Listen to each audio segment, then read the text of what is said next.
Recently, Capcom made yet another re-release of Okami, their critically acclaimed action-adventure game in which the player takes on the role of Amaterasu, the sun god of Shintoism, to restore beauty to the ancient land of Nippon.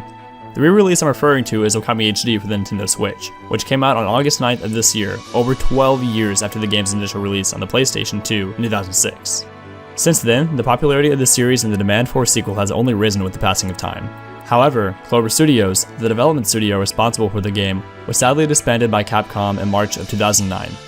Since then, Hideki Kamiya, the director of the original Okami, co-founded the video game development company Platinum Games, which is responsible for the critically acclaimed Bayonetta series. Much of the original staff from Clover Studios left to work at Platinum Games alongside Kamiya. Kamiya since has teased an Okami 2 time and time again, saying that he has ideas for a sequel to the PlayStation 2 classic.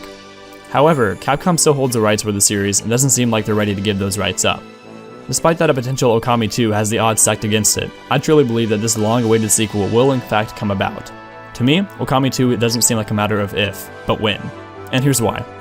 While Okami at the time of its release was far short of being a success, its popularity has since skyrocketed, fueled by re-releases of the game across 7 different platforms. Okami can be played on Xbox, PlayStation, PC, and Nintendo consoles. Not to mention that Okami Den was extremely well received, selling more than 250,000 copies in less than a year. In the first 10 weeks of its release, Okami Den sales surpassed both the PlayStation 2 and Wii ports of Okami during their first 10 weeks. In summary, Okami Den was a hit, and well exceeded the initial success of its predecessor. Clearly, something had changed.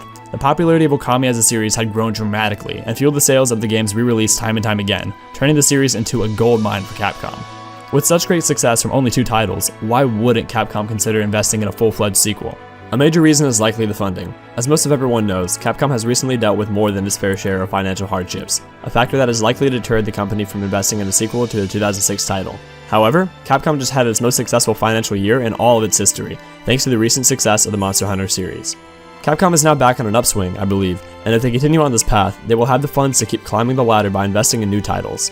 I, myself, am clearly not Capcom, but if I were Capcom, I would put an Okami sequel pretty high on my priority list of games to help me hop back on that metaphorical financial horse after the financial crisis they've recently faced.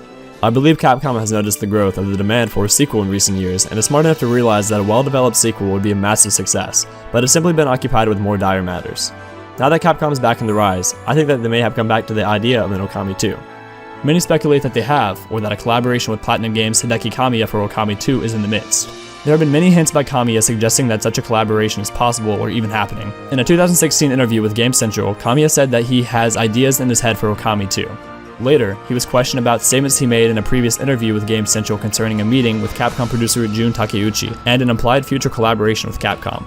Kamiya wouldn't say what that meeting was for, but later revealed that he was wearing a t-shirt depicting nothing other than a wolf. The interviewer then joked around, asserting that Kamiya was trying to steal Phil's gimmick by wearing t-shirts. The interviewer was referencing Microsoft's Phil Spencer, the head of Xbox, who is famous for wearing t-shirts that hint at future releases. To that, Kamiya shockingly replied, "I am stealing Phil's gimmick."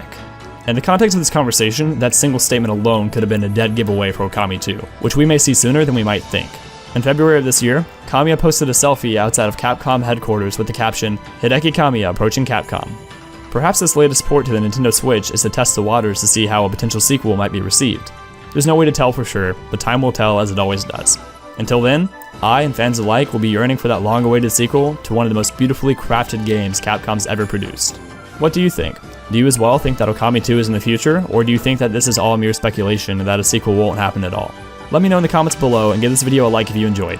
If you wish to see more of me, please check out my Let's Playing content. It's my pride and joy of what I do here on my channel, and I'm currently Let's Playing Super Mario Sunshine. Thanks for watching, and I'll see you next time.